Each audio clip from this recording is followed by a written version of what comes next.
So this is going to be a video where I'm going to do some film breakdown on 4 sophomores in the NBA who I think are being underappreciated or underrated.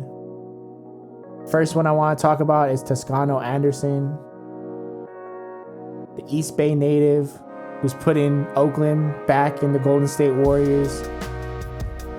What I like most about him is his ability to read the play a step ahead. Like here, he reads they're gonna cheat, takes the handoff keeper, play that Draymond does for 10 points every game. He's also a very solid defender who can use his 6'6" wing, his 6'6" height to play big, which is perfect for that switching defense the Warriors want to play, where he can basically guard every position on the floor. He's also a great passer. It's probably his best quality as a passer. He's also just great at running the floor. Any transition opportunity, my man Toscano is gone. Every screen and roll, he's setting a screen hard, he's rolling hard, making no-look passes, finishing with aggression but with a soft touch. I love this play here because he's going to close out so fast on JaMychal Green, it surprises him. And then as soon as he gets that, he's gone. Everyone else is in quicksand. He's running faster than every person on the floor, finishing with aggression.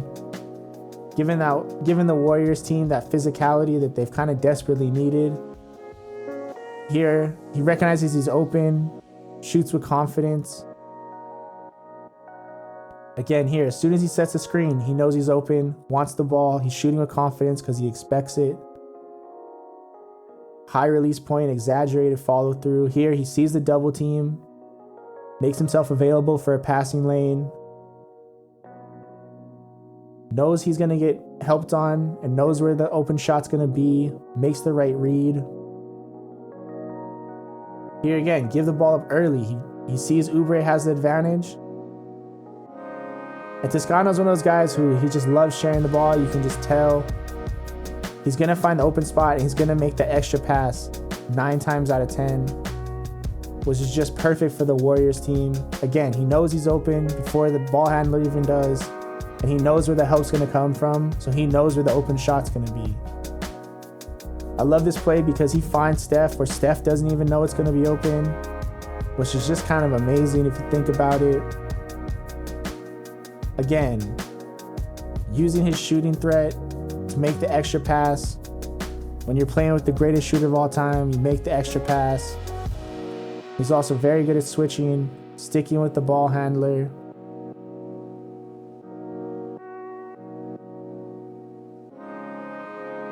Switching, holding his own in the post. Fighting for the defensive rebound. Being bigger than his frame. Here he's forcing the ball out of Monte Morris's hands. He's communicating, he's moving his feet, and then he sets his big box out on McGee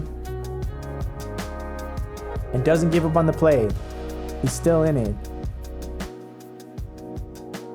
Another good switch. Reads where the ball's going. A lot of times he's ahead of the play because he's reading it. Like here, he sees the screen coming, so he already knows to get around it. He wants to contest, but he knows he needs to put that box out. Puts a big box out on. Like this play, he's communicating with Draymond. He's going to see the steal happen and react faster than everyone else. He's gone. He wants the ball. I think he's a perfect fit for this team, and he's just giving me life in this injury-riddled season, man. Second guy I've been watching is Brandon Clarke. You know, he's lost a lot of buzz coming from his first season, mainly because his offensive efficiency has fallen and his shot is struggling. But defensively, this guy is elite. Elite hops, great size, can be a small ball center, blocking with both hands, holding his own against another elite center here. And he's showing his quick hands again when he gets the strip. fighting for the ball, feisty. He fits that Memphis style. Here he's gonna hedge and get back. Shows his ability to move his feet, explode, hang in the air. You know, and his shot is not great right now. But the nice thing about Brandon Clarke is he can create off the dribble and finish for himself. So he's not just relying on being a catch and shoot player. Especially if you throw in the alley-oop, he's gonna get it. But one big thing he really needs to work on is biting on pump fakes. But that's something that will come with time. And also his shot will improve with time. You know, so I'm very confident on his future in the NBA, especially because he has the potential to truly be elite defensively. But I will say the Grizzlies have a lot of talent at the forward position. So, you know, it'll be interesting to see where he ends up in the next few years. The third sophomore I want to talk about is Tyler Herro. Obviously, the player on my list so far that has the most recognition, name recognition, mainly for his ability to hit these big, confident shots. But what I think really makes him a great prospect is his ability to create off the dribble for other players. And I think that's where he can truly be elite. Learning how to use his threat as a scorer to make other players better. I think this is the skill that really makes Spo trust him. He knows how to sync the defense and find the open person, whether it's his shooters or his big man, and always gets that ball where only they can get it. Here he takes the whole defense with him, gets it to the shooter pocket. He's also an underrated finisher who has so much room to grow as a finisher, especially because he can finish with both hands like he does here, freezes the defender. He's a crafty finisher, and he has size at 6'5". I love this play because he finds the right shooter, but then he sticks with it. Clutch possession, he's poised, gets the pump fake, multiple defenders, not phased, big buckets with the left hand. He's a good defensive rebounder, and he's patient. Like again, he's gonna find the open shooter, but he never gives up. He's watching the ball, doesn't force it, recognizes the mismatch. Because he recognizes mismatch, he's looking for the double team.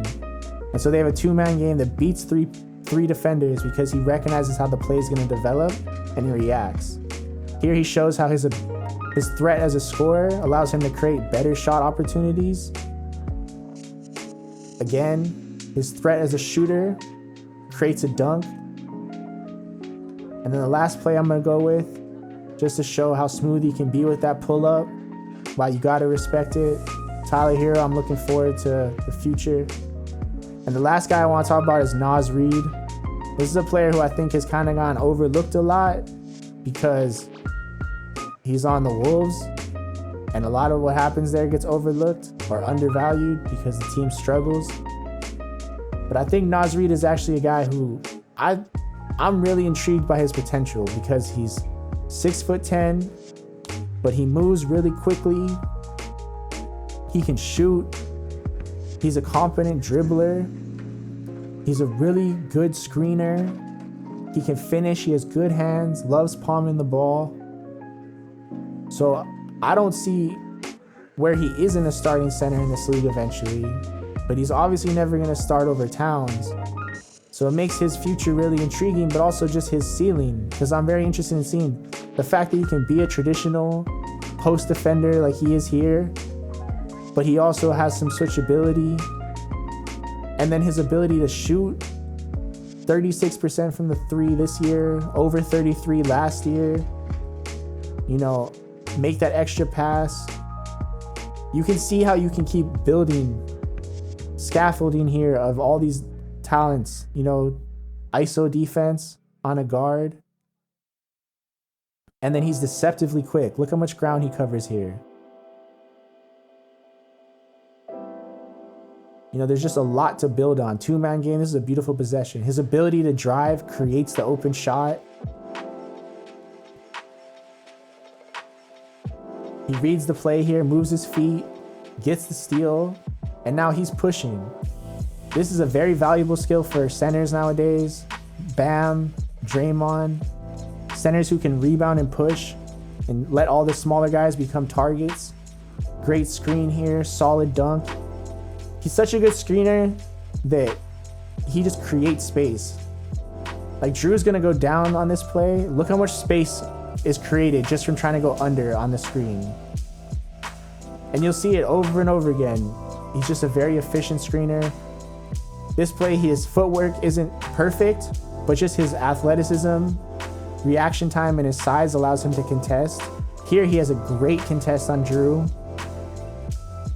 You know, a little unfortunate that they still score, but that first play is just great. And just his ability to play on wing handoffs, play in motion offenses is really promising.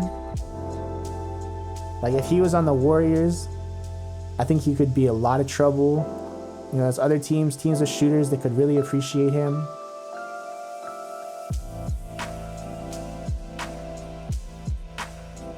And he gives you that rim protection because he has that size, but he also can move. He's not going to slow your team down at all. Ability to drive.